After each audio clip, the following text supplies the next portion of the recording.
Paano nga ba baguhin or i-delete na lang yung SPA para sa PhilHealth online payment?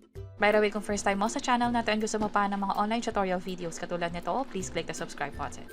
Nandito tayo sa PhilHealth portal kung saan pwedeng magbayad online. Dapat meron kayong payment management.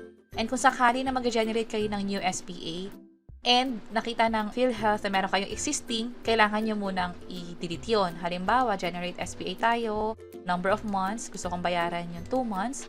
May error dito na you have still valid SPA. I-delete na lang yung luma para pwede nyong baguhin or mag-generate na lang ng bago. Click ko yung SPA history. Gusto ko tong gawing 2 months na lang or 3 months, bali 1 quarter. Click ko tong view and pay. Delete natin to. Click ko yung yes. Click ko yung okay. At wala na siya dito. Samantalang yung mga paid status na, yung kanina kasi unpaid status yon, kaya pwede pa natin i-delete. Pero pag paid na siya, kapag kinlik nyo yung view, hindi na to pwedeng i-delete, wala nang option dito.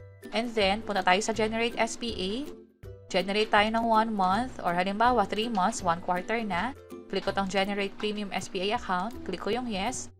At meron na tayong SPA.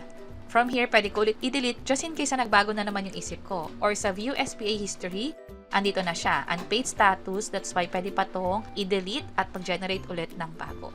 And ganun kadali kung paano mag-update or mag-delete ng SPA for PhilHealth online payment. Sana nakatulong tong video na to. Kung oo, pakiclick ang like button at para sa iba't ibang mga tutorial videos, pwede niyong i-check itong nasa baba. Sana makatulong and see you sa mga next videos. Bye-bye!